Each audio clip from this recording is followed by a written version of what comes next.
Welcome to day 57 of the Jerome Rohwer Pilgrimage.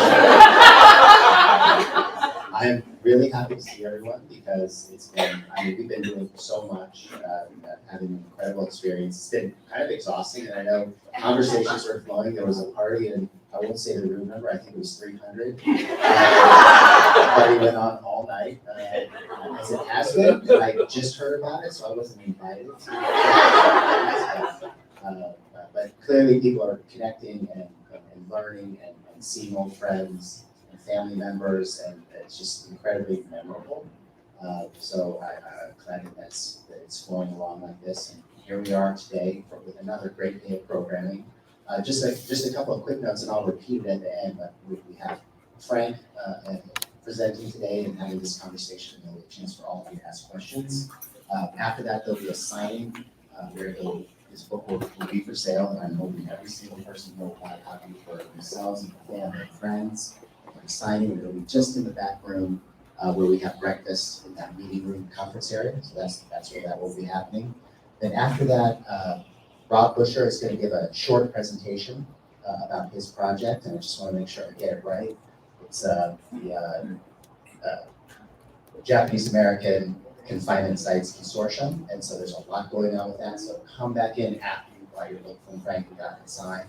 And then there's a good long break for lunch or a rest in the room or just more conversation, and then we'll be heading over to the Butler Law Center for the very the thing that a lot of people really create memorable conversations, the intergenerational conversations. So we'll have more about that, and I'll make sure to repeat it. But I am absolutely, I have the privilege and the honor to introduce Frank Abe and also be in conversation with him and invite your questions. Frank is somebody who's, if you become interested or want to learn more about the Japanese American incarceration experience, one of the first things you're going to stumble upon is something that Frank has been involved in, right? He has created an expansive body of work across mediums, and he's not just rediscovering things, he's making discoveries happen. He's networked in, so many of the people that he's writing about or that he's sharing something, he actually knows them, he has history with them. And I think that's such an important voice to have flowing through this work. It gives it a strong authenticity, and I think in the presentations yesterday, you see the learning process continues and things evolve, and how we perceive things changes with time. And so you need someone like Frank to be the way into that, and then to help guide you and introduce you to other people who are going to help continue that learning, that connection. It brings people together, and it helps us understand our history. It helps us how to take the next steps, right? The next thing that's going to happen, the next thing that's going to create more awareness. So we're going to be kind of the new thing that Frank has done, which I think is a culmination of a lot of this, is this anthology, the literature of the Japanese American incarceration. And it's when I heard about this, again, just didn't actually know Frank yet, but when I heard about this, I was absolutely thrilled. Something that we'll be talking about is that this is canon, right? Some of the work that's in this book it's out there, but it's hard to find. Now it's canon. It's a Penguin Classic book. Someone like Frank had to be involved to make this happen. It's the person that we wanted involved in this to put it together in the way that it was put together. And he has a co-editor, Floyd Chung, who is not here, but they were partners in this. And then there were, of course, were people all along the way. And then he also has a graphic novel, We Hereby Refuse, which came out about not too long ago. It's a relatively new project. It's just another way of sharing the stories that Frank is so good at putting out there in a way that we can take it. Graphic novel, when you think about it, it's going to connect with the youth especially. So you need things like that to happen. So we'll be talking about that. And because it's the Jerome Rohwer Pilgrimage, he's going to be focusing on the stories of that, because that's why we're all here to sort of like really get to the heart of the matter of the stories in this place as we visited just on Thursday. So with that, we're gonna take a seat. And just, Frank is gonna tell a little bit more about himself, but let's give a round of applause.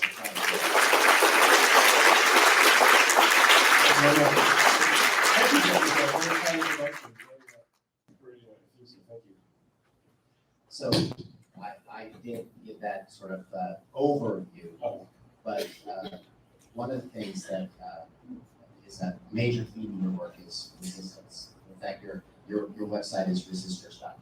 Right. Where a lot of this information here encapsulating it, you're summarizing it, you're broadcasting it. But I thought you could share a little bit about yourself, your biography as it relates to the theme of resistance. Part of the storytelling that you're praising so well is my background as a journalist. I've been radio broadcaster in Seattle for many years. I've been in government communications. We're also about to share that experience as well. And I've also had a background in theater too, which comes into play in other ways, other projects. Okay. So you're here today to talk about the new anthology. Yes. And it's a body of work. There's an incredible body of work out there, and you were able to distill it into this collection here. And I just would love for you to sort of share how that project came to be, how you pulled that off.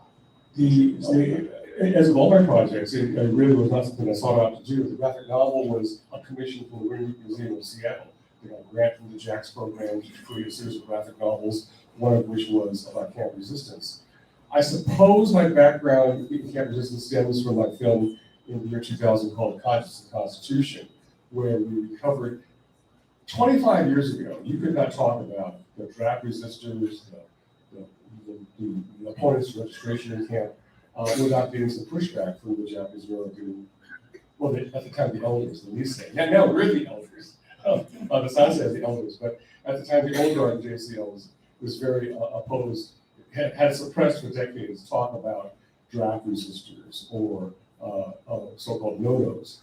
And about 25 years ago, Eric Muller and Igor Chizumori and I all at the same time came up with works that centered the story of resistance to incarceration, which was, incredibly, the year 2000, still a subject that was not part of the polite conversation in pilgrimages like this. At the time, the prevailing notion was either, she got denied, it can't be helped, or the patriotic response of the celebrated, go for broke, was the other model, as we saw yesterday, so dramatically. But neither of those, for me personally, rang true. And so when Frank Chin introduced me, the Dr. Frank Chin, introduced me to the Heart Mountain Fair Play Committee, 63 young men who refused to be drafted from the camps until their rights were first restored, and their families produced from camps. That's what registered to me. My father's in Heart Mountain, in fact. And that was the breakthrough for me, for telling that story. And this anthology, however, is much broader. It is not per se resistance. It is the collective voice of everyone, the 125,000 people in camp who shared the same race as the wartime enemy. And through fiction and nonfiction, letters, essays, memoir, I think that you get a collective voice, a shared voice, and of those of the struggle to retain personal integrity in the face of persistent injustice, as you know, and increasing dehumanization through a series of government edicts. And so how the anthology is structured is chronologically, so that readers outside our community can get a feel for what many in this room went through, exclusion, detention, incarceration, loyalty questionnaire, draft. And then in 1944, the Denaturalization Act of 1944, which for the first time enabled U.S. citizens to renounce their citizenship during times of war. This was a method devised by the Attorney General, passed by Congress, to begin the process of the wish of many congressmen to deport the Issei deport everyone wholesale to Japan. And as the book shows, as the anthology shows, And the graphic novel, I think, dramatizes many people walked into the trap and renounced their citizenship, immediately regretted it, and spent 10 years with an attorney named Greg Collins to regain their citizenship.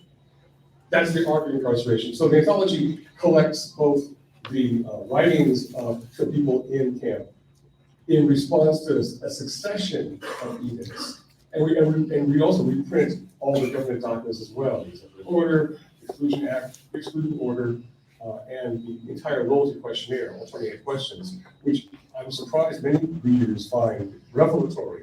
That they only focus on question 27 and 28, the obligated questions. But the first 26 questions are also very invasive, and reading those in sequence is also an emotional experience for some readers. By reprinting the government documents in the book, you get a sense of the antagonist. Every good story needs a villain. And so these documents represent the government's actions against us collectively. And the writings in the collection reflect the response of Japanese America to a succession of government edicts, which have to be understood as one being piled upon the previous.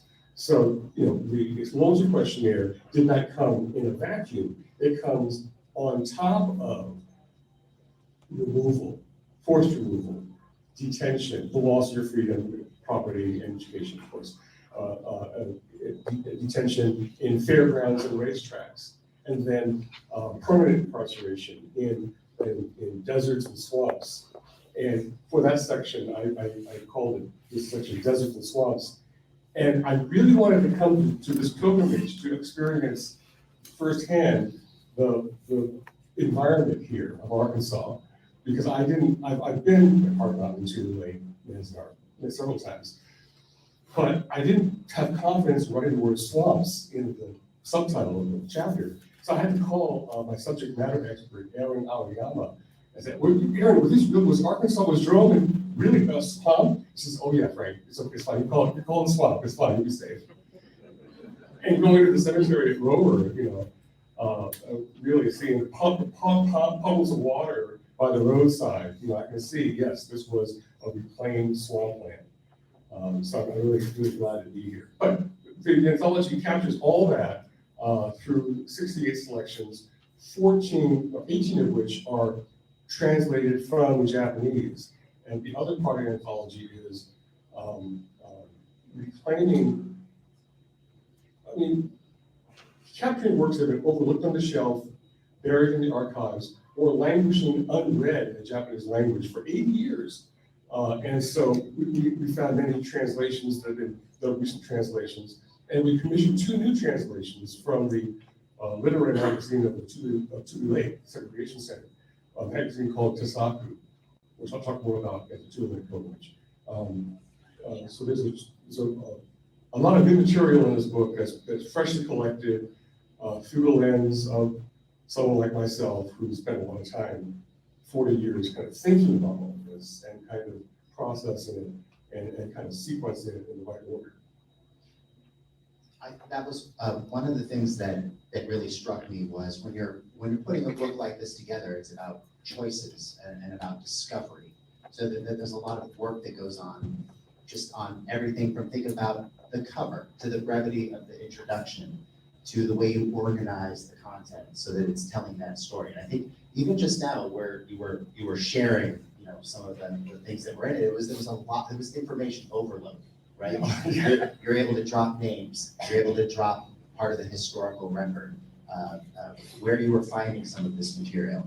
And that's the nice thing about what Frank and Floyd have done in this anthology. It creates a roadmap for the entire experience. That was the first thing that came out of it. You kind of flip through the book, you're drawn to how they've laid it out, and they're telling a story just by the way it's organized.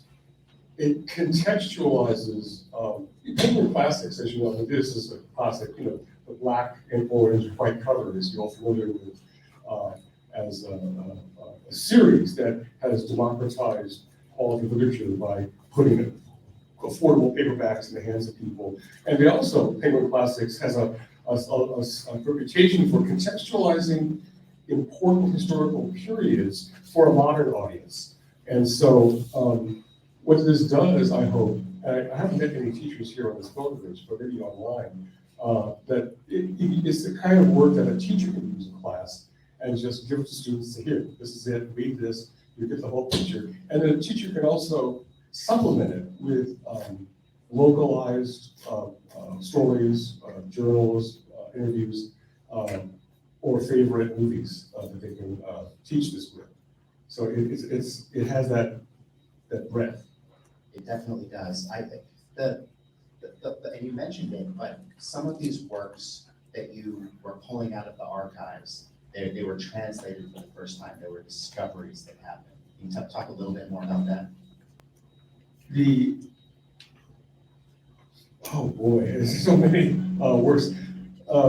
There were 2 short stories that are in here that really translated from Sasaki. And I'll just say they reveal the personal feelings of the people in camp. Emotional. I could read one, but there's no time for that. Yeah. No, we gotta make people buy the book so that they did a good tease there. Because they stand out. You know, part of what you want to maybe read something that you've read before, but then when you come and you find new things, that's part of the whole experience. So you guys did that very well. We really, as with an anthology like this, we could have done a greatest hits collection.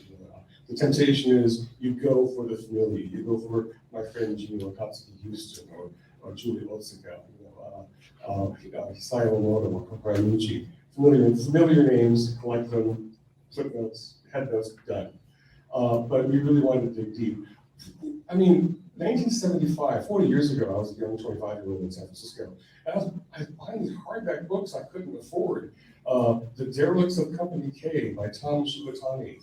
The Kikuchi Diaries had just come out from Chicago Press, and I was buying these books. I just knew there was something in them that I needed to understand.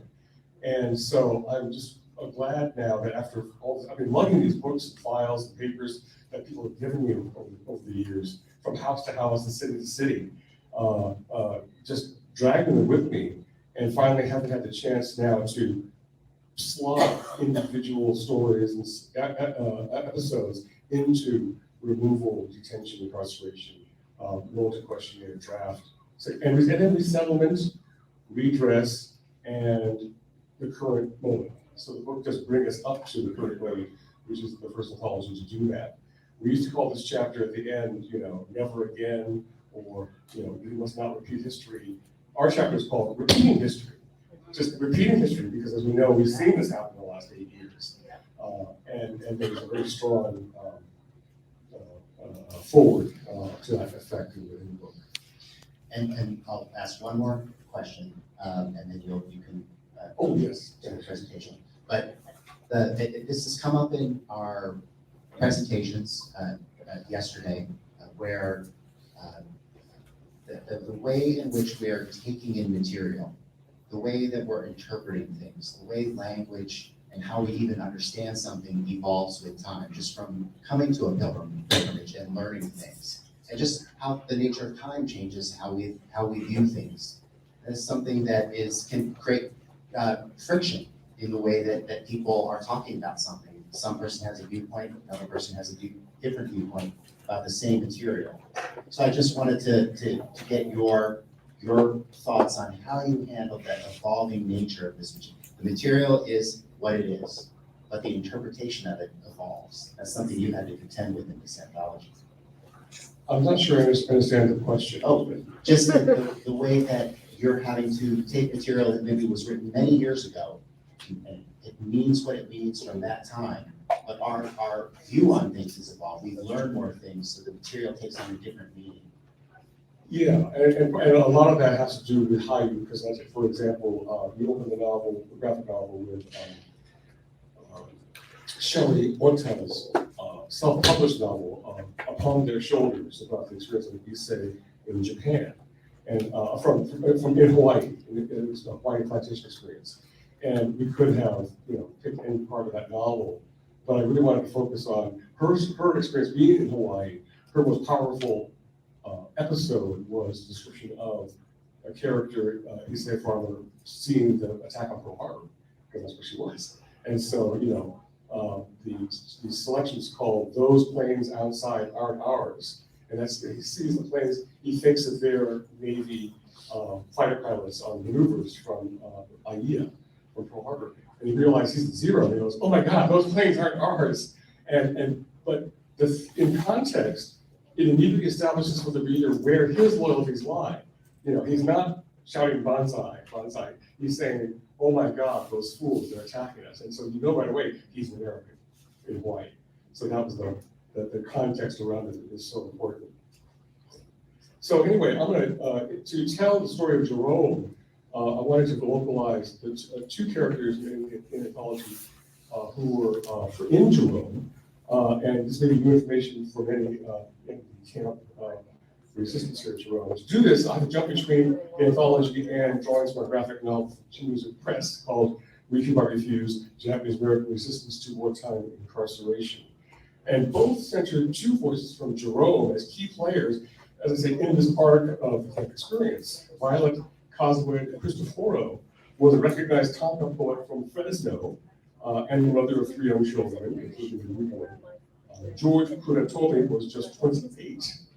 He ran a grocery store in San Diego before he was moved to Santa Anita Assembly Center, where he meets his future wife, singer Tarada.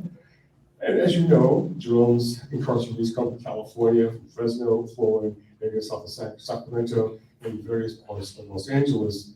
Coming from the dry heat of the temporary Fresno Assembly Center, Violet finds the Jerome War Relocation Center to be, in her words, a more permanent but equally dismal camp located in the swamps of Arkansas and infested with chiggers, mosquitoes, and snakes. This is her barrack in Jerome. So, as I said, nearly 1 year after she and others have been removed from their homes without any just cause or due process, the government finally decides it's time to determine individual loyalties. As we saw yesterday, the 442 story that we told yesterday, but the Army, having effectively branded the Japanese in America as untrustworthy by virtue of locking them all up, now needs a reverse PR campaign to clear volunteers as eligible for service. And the job of the War Relocation Authority is to eventually relocate families into homes and jobs in the East and Midwest, and it too needs some way to clear them for resettlement. So together they come up with what for them is the perfect paper trail, the notorious loyalty oath, a questionnaire.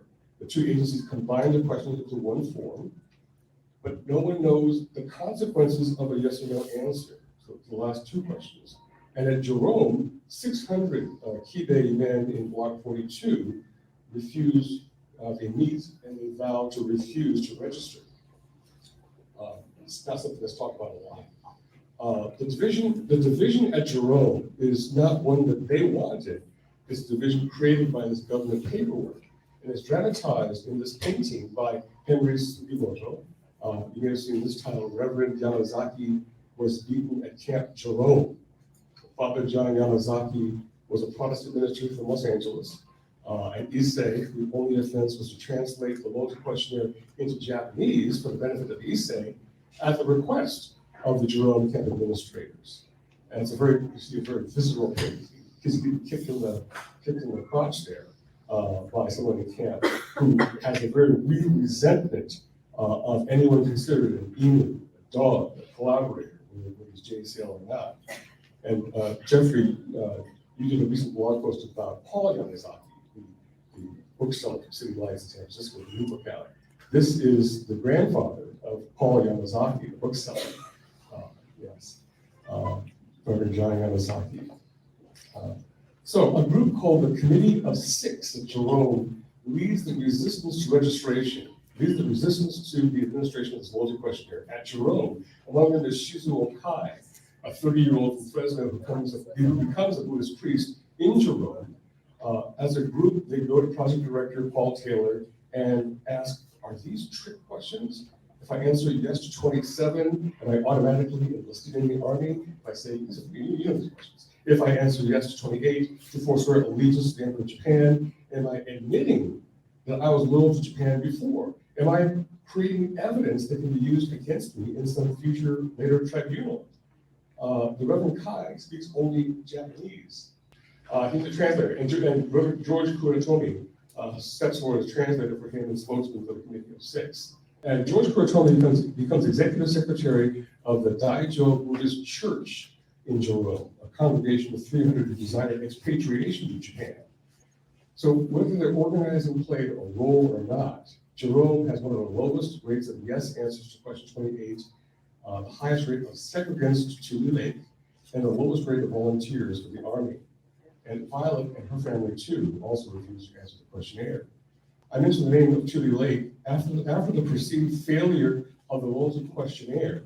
Congress pressures the WRA to segregate the no's from the yeses. And the WRA obliges by fortifying Tule Lake on the California-Oregon border as its segregation center. So Kuratomi, Kai, and Violet's family are among the 2,100 Jerome incarcerees in California who've been sent by train to Arkansas, who are now putting the train from Jerome back to California. And that's the story behind the WRA's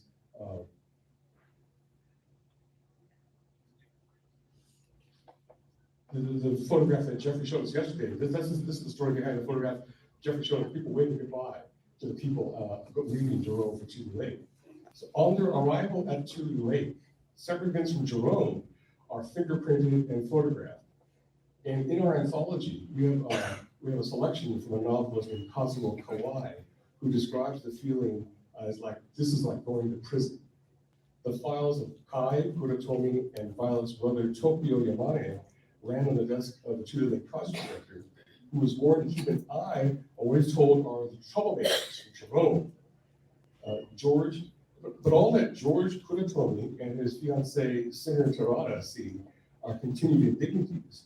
The Tulians who left to be transferred to other camps had stripped all the barracks of all the good wood siding, and the old Tulians who remained held all the good jobs in camp. So George and Singer observed the bad conditions at Tule Lake and say, we thought Jerome was a hellhole. This place is worse. His daughter tells me that George Kuratomi was a community-minded person with a quiet authority, that when he spoke, people listened, which makes him a good negotiator and mediator. So when the death of a farm worker at Tule Lake from an overturned truck leads to a camp-wide labor strike, it's not surprising that George Kuratomi from Jerome is elected chair of the Separate Negotiating Committee, or Daihyo Shakai. Kuratomi these are drawings from the graphic novel that I'm talking you through to get to the stockade. Kuratomi is thrust to the forefront when the camp director brings in strike breakers. They see trucks taking the people's food to the strike breakers, and inmates rush in to stop them. Inmates clash with military police who arrest and savagely club several men, including Violet Christopher's brother, Tokyo, who was thrown into a newly created stockade at Tule Lake, which is a prison within a prison. The Army declares martial law and orders the arrest of the negotiating committee. Kuratomi and 3 others go into hiding and remain hidden for a month, eluding a camp-wide dragnet. But once the Army retaliates against the camp residents, he and the other men agree to surrender. And they call a mass meeting so they can surrender with honor. And they're greeted with thunderous applause, and then summarily thrown into the stockade without charge or hearing. And George Kuratomi's words here bear repeating. We are being sent into confinement for disturbing the peace of the center, whose very peace we were striving to maintain. Ironic, isn't it? And he surrenders knowing that his fiancée Singer is pregnant. So George Kuratomi appears in our anthology through a diary kept in the stockade by a judo master from Los Angeles named Tatsuro Inoue. And his daughter Kyoko Oda recently published his Tule Lake Stockade diary. And we quote from his entry for January 44 entitled Hunger Strike, in which George Kuratomi plays a part in leading the hunger strike in the Tule Lake Stockade. So this is a Jerome resident who is a key figure, a pivotal figure in the Tule Lake Stockade crisis. In the Penguin anthology, we also reprint Violet's haiku. and her narrative behind the way she had to work ceaselessly to get her brother, Tokyo, and the others out of the stockade. Activism that brings her to the attention of a sociologist from UC Berkeley who was working in camp, who characterizes violence as Madame Shanghai Shek. Meanwhile, George and the others in the stockade resolved to go on a hunger strike, which we describe in the book, as their only recourse. And with rumors of several collapsing from hunger, petitions for their release gained 8,000 signatures, half of the people in camp signed the petition. And so Singer from Jerome, Violet from Jerome, and a dozen other wives and girlfriends try to crash the stockade to march in and see their husbands and boyfriends, but they're turned away by buckets full of water thrown by the guards. Violet's efforts do get the ACLU involved, giving attorney Wayne Collins threatening lawsuits and bad press on behalf of the stockade inmates. WRA Director Dylan Meyer caves in, orders the stockade torn down, and then released.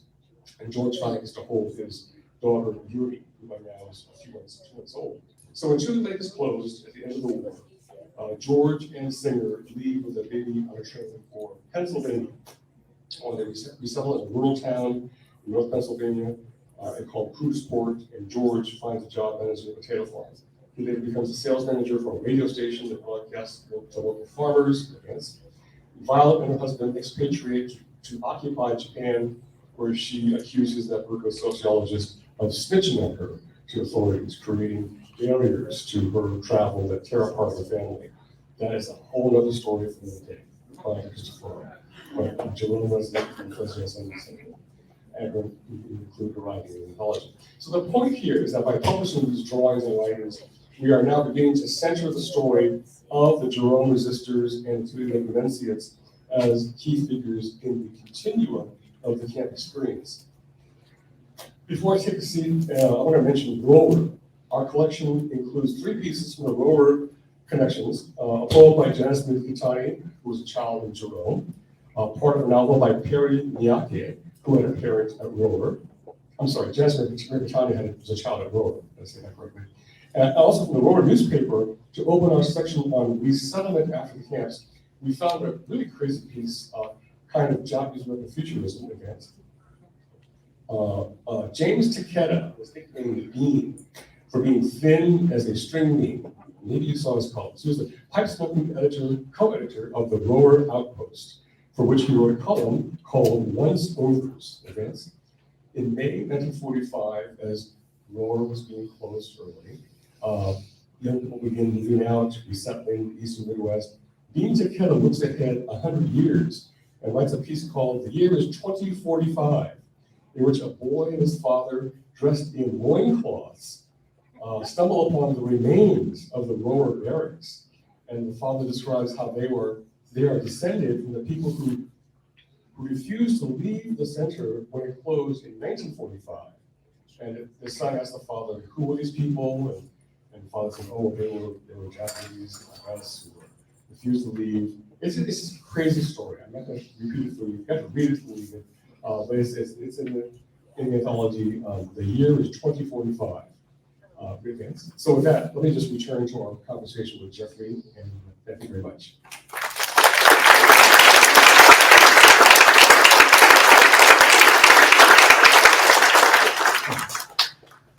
Thank you. I really wanted to localize the story for the book. No, you absolutely did that. And a lot of what you were sharing is from the graphic novel. Yeah. So we talked a lot. I was talking a lot about the anthology. Maybe share a little bit more context about We Hereby Refuse. That's a court case driven, but the stories behind those court cases. I already told the story of the Hardbound Conflict in my film. So for the graphic novel, I wanted to do the story of Jim Okutsu from Seattle, who was a draft resistor at Minidoka. I wanted to tell the story of Chili Lake and the stockade, essentially the story of the stockade through the eyes of Hiroshi Kashiwagi, the playwright, and then to tell the story of Mitsuya Endo, Chicago, who was the 4th Supreme Court plaintiff, besides the more famous Kobayashi, Misui, and Fred Korematsu, who all have children or family members who are doing films and creating foundations and giving them medals of freedom. But no one talks about Mitsuya Endo because Her children don't talk about it. And Mitzi was very inclusive, had a bad experience with the press apparently, and did not want to talk about her court case. And so our graphic novel is the first to go in and tell her personal journey, her personal story as a clerk typist for the state of California, being recruited by James Purcell, an attorney from San Francisco, for a test case to challenge the forced exclusion and the continued detention of an admittedly loyal U.S. citizen. And Missy Endos was a civil case as opposed to the other three, which were criminal cases. They all violated the curfew or exclusion orders. And that it's Endos, the civil case, was the only case to prevail at the Supreme Court and did in fact lead to the order to close the camps. So those are three stories. But I'm telling you all this background about Chili Lake and Jerome because in the anthology and the graphic novel, you have to go through all this work to set up the conditions under which people answered the questionnaire, the conditions under which people were segregated to Chili Lake, the conditions under which people decided to either renounce their citizenship and repatriate or expatriate. They, as the caption in your photograph famously said, what's the saying? The people whose loyalties were More loyal to Japan. Yeah, nonsense. Yeah. The people answered no to the questionnaire for a variety of reasons, but a primary one was anger and rage over everything that came before. The law, everything that they lost was taken away, and the loss of freedom. So the work here is to establish the context under which people made these decisions so that in our community, we can begin to, I hate this word, heal or confront the divisions that have continued to divide the Japanese American community for the last 80 years, even to this day. In JACL, they're still struggling with an apology for its actions to encourage segregation, which we include Mike Masa Oben's memorandum in the anthology. I thought that was very important.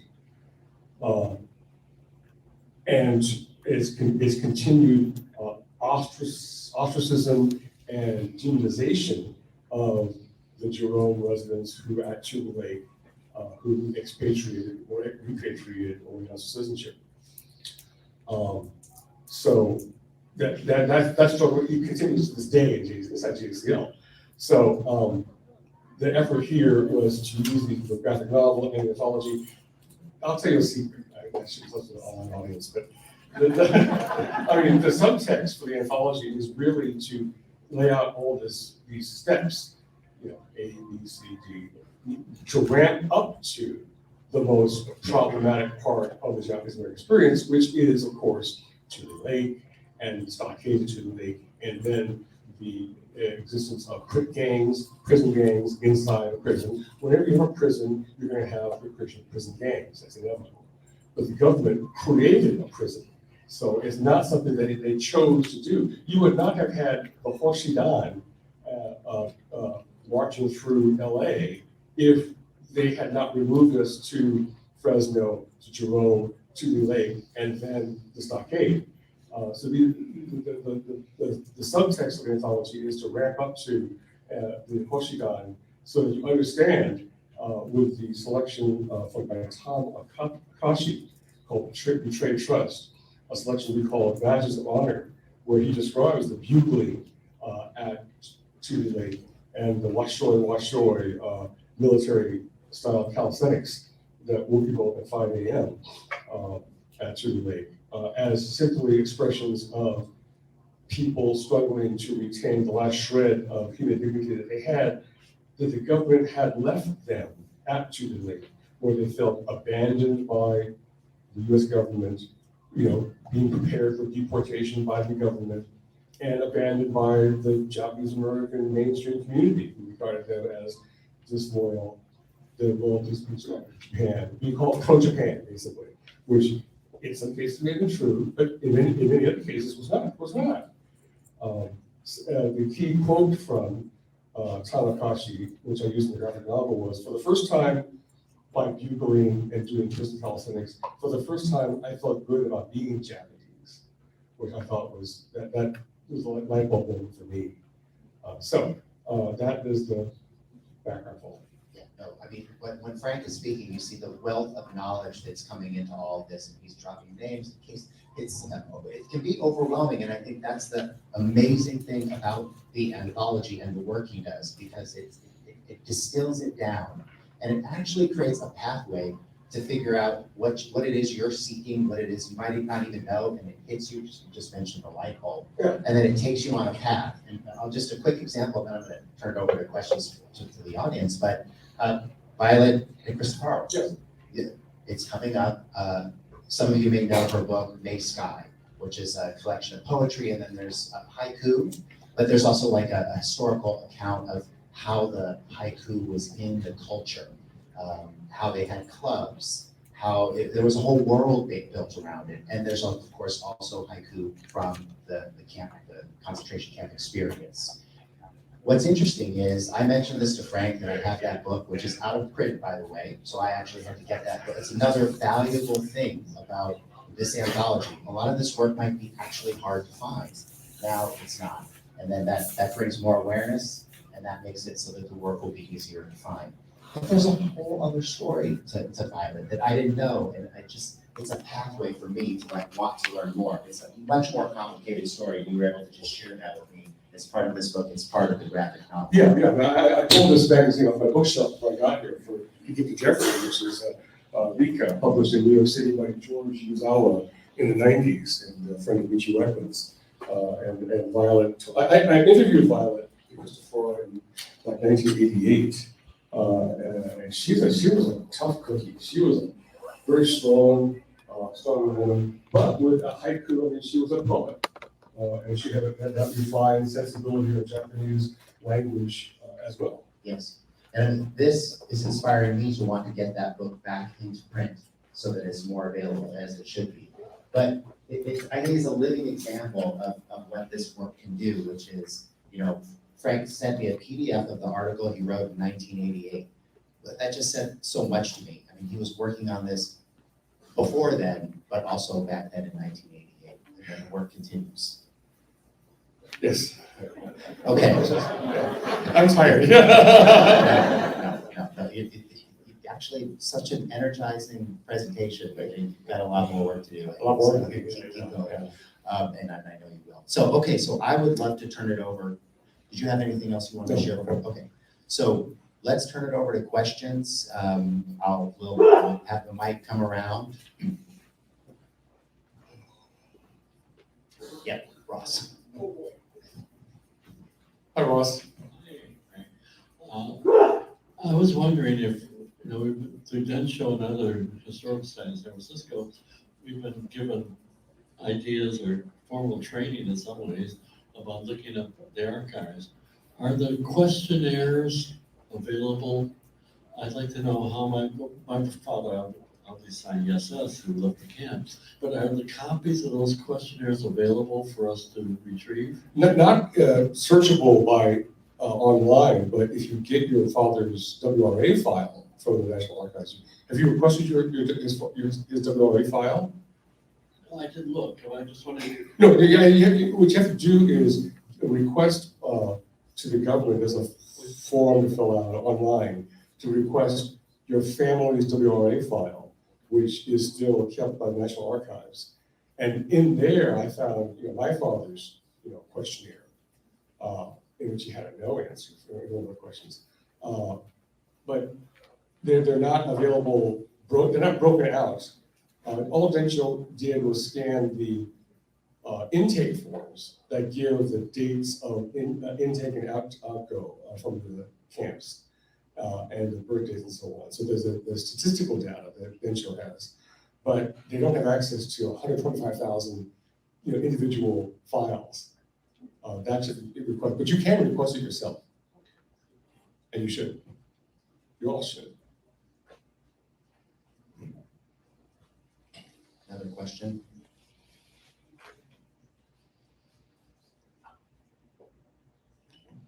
Hello, Frank. Hello. I love the presentation. I was very interested. It was very amazing.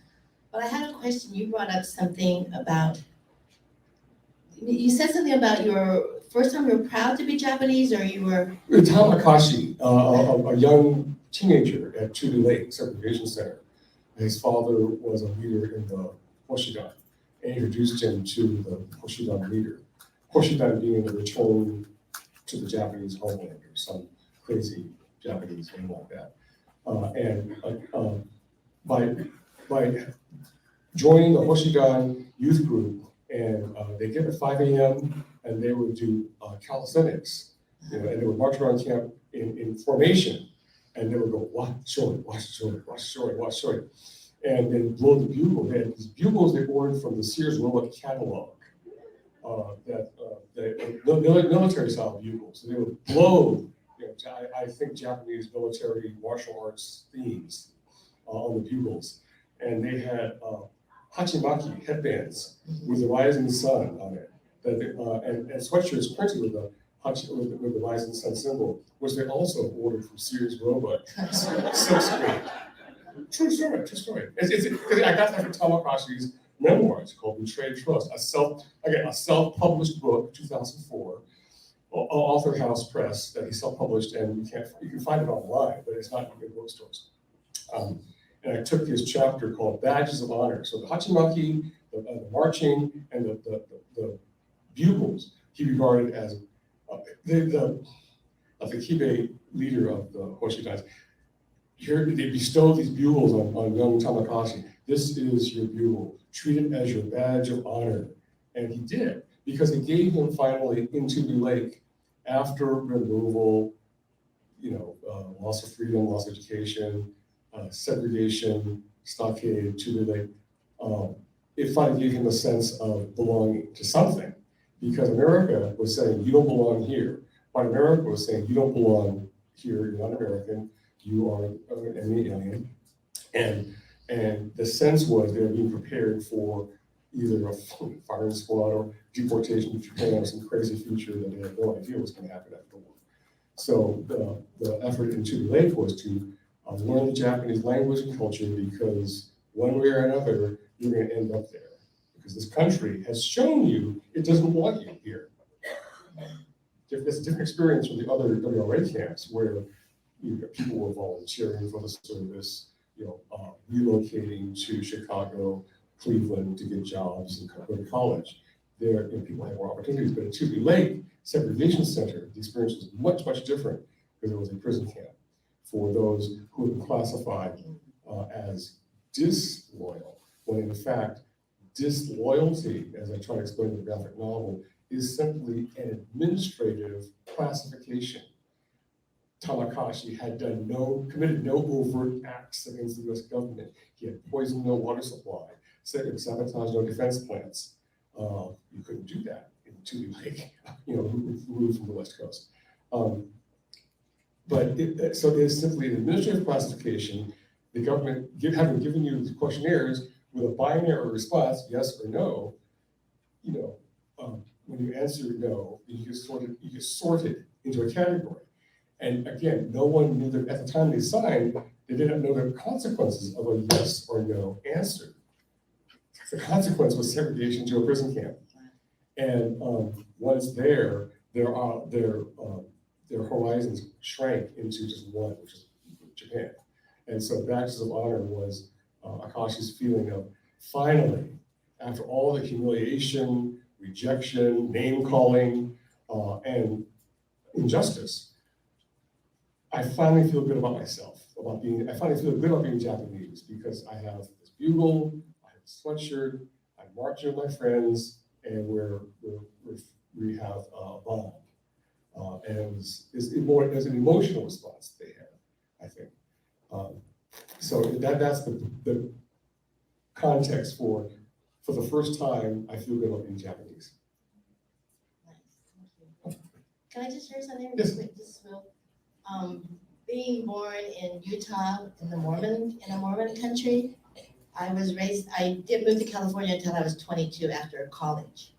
So the Japanese community is very small. There is a Buddhist church, but going all the way through elementary, junior high, and high school, college, is always mostly Caucasian Mormons. They're very nice. I didn't feel at all any discrimination, but I always wanted to be blonde. I wanted to go to the church, the Mormon church, and I didn't really feel proud to be Japanese until I was in middle school, and one of my girlfriends said, "Oh, I wish," because there was like an example of ratio in high school, 600 people, there were 8 Japanese in the whole school. So it's not like you're in California where you grow up and you've got a lot of friends. That No, look even like in California, I grew up in a suburb of San Jose, I felt the same way. So it was in middle school that someone told me, one of my girlfriends says, "Oh, I wish I was Japanese." And I was like, "Whoa, what?" Just because you're so smart. All the Japanese seem to be so smart and make the honor roll. Yeah. So that's the first time I felt Good, so I'm being really Japanese. happy. But I have to say, I have to thank everyone here, because this is the first time I really am proud to learn about, the Japanese, my husband's born in camp, but I was not, so no one talked about camp. It was, if they said camp, they referred to it's almost like a summer camp, Same here. It was, the stories, we didn't hear anything bad at all. So I didn't know anything until I moved to California, met my husband. So I just have to say, this has been a very awakening weekend. Thank you, everyone. Now I can I really feel, part of this community. So thank you very much.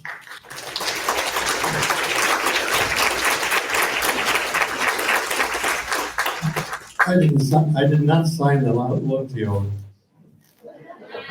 you're too young.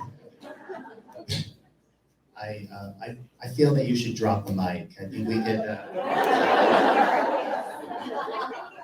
Thank you for sharing that. I think we do have.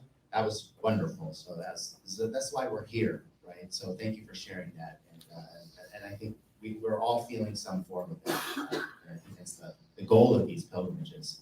So, how many more questions we have? Okay. So we got 3 questions. Okay, I'll go back here first, and I'll come up, and then here. So 3 questions, and then we'll wrap. Thank you so much for your anthology and your prior work on film and graphic novel and other projects. They meet a big need. I have a technical question. As an author, going through the increasingly overwhelming body of literature that we have for Japanese American writing and experience, for your anthology, how did you choose what to leave out? And how did you choose how to edit things down so that there was still a body of that piece of essence and not boiled down to a cliche, but that balance between critical substance and yet not overwhelming people and having to leave out some Yes. pieces. That's an interesting process. I can only think of it as excruciating, and I'm just wondering how you did it. No, it was fun. It was fun in a way that if you go to my home, I have like 2 huge bookshelves, and it's just filled with every possible book on camp experience I've collected over the last 40 years. And so I have this it's almost like a mental card catalog of all what's out there, and then to seek out what I know we don't have yet. But it was just fun to pick out the most important. I'm a former radio journalist, so I know how to pick out sound bites from an interview, along with I pick out the key emotional thing that person says about the fire they witnessed or the car accident or something. And so pick out the most emotional parts of each piece, like Shelby Oto's those planes outside our yards. That was like the key moment for me. Toshio Mori has a novella called The Brothers Murata about 2 brothers, one who serves and one who resists the draft. And I could have easily selected the part about brother who fought the draft, but actually I needed more pieces for volunteers. And there's a wonderful portion of that. She is my mother, an East Bay mother goes to the Topaz Mess Hall and defends her son to the other East Bay parents who are condemning her son for volunteering for the service. And so the selection is called "She is My Mother and I'm the Son Who Volunteered." And that was a very nice piece to pick up. Badges of Honor is another one. So it was a question of just emotional high points from each of the selections, and then having a very rigorous timeline in which to fit slot all of these different moments, so that when you flip through the book, you feel like there's 68 different voices with people with wildly different experiences, backgrounds, ages, generations, and yet there's a consistency of tone which results in a collective voice that emerges, and it is the voice of a people who are all pushing back against a shared experience. You know, people, different backgrounds, different cities, professions, but we're all there because of our race. Okay? Because we were there for race, and so people are pushing back against being classified on the basis of their race. Hello. Thank you for all the time and work you put into this. So this is my wife, Marcia, and her father fought in the 442nd, and we've been to Tule Lake, and we've never heard any bit about the whole no-no side of this that is the heart of all your research. And my question is there any like graphical representation of this so you can kind of get your head around the scope? Yes. And then kind of go in deeper in the areas that you're trying to learn more about? Yes. Come see me in the bookstore, and I'll sell you the graphic novel, Hereby Refuse. Which graphically shows you the map of exclusion zones and the. Okay, great. Yeah. That answers. Yeah, the graphic novel is about resistance to camp, but it's also a template of the entire camp experience. The two works are very similar in the way they're structured, in terms of a chronological sequence, and then all the different high points along the way. Yeah. I like that question though, because that's Very good setup. Thank you very much. Yeah, this is like a roadmap, like Jeff says. It's a roadmap. So my question, first of all, thank you. It's been a privilege to listen to you this morning. And my question is regarding both of the books. So we have a 16-year-old grandson who was here this week, went out to Roar with us, was really kind of taken back by the whole experience. They had to leave this morning to be fed back home. But which book would you recommend for a 16-year-old? Would it be the graphic? Would it be the other one?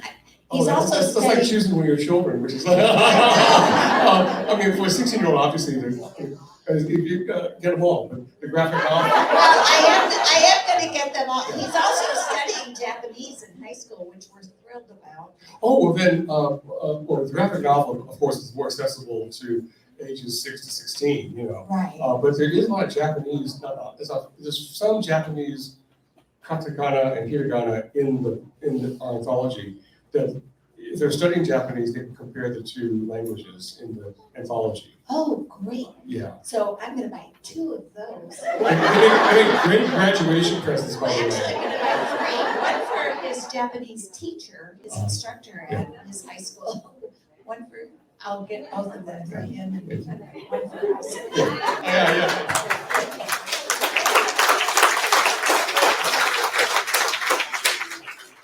That is my mother, by the way.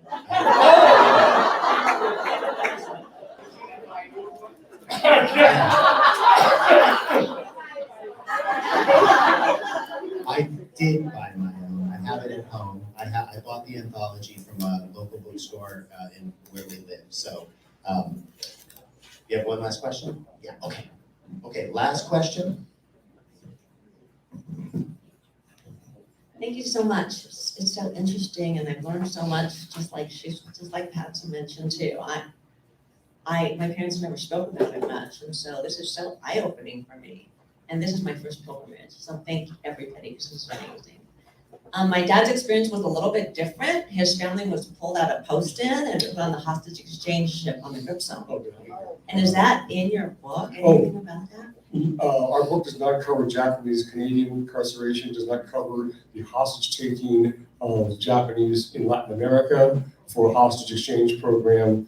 And I'm not sure if your grandfather was not from Latin America. They took, Latin America, but also Japanese Americans from here as well, from camp here, as well as some people from Hawaii, and they did a hostage exchange. Right, and on the Grip Show. On the Grip Zone, Yeah, no, we could not include that, no. I've not, because I've not seen any memoir or, short story or poetry from anyone who was on. I have some, I'll mail them to Oh, you. great. Oh, I sent it to the Japanese American National Museum, I sent it to the Stanford Archives, I just, it's Well, there on you Dead go. Show too. Volume 2. Yeah, Okay, yeah. we'll go for Volume 2. The sequel. Thank you. Yeah, next book, yeah.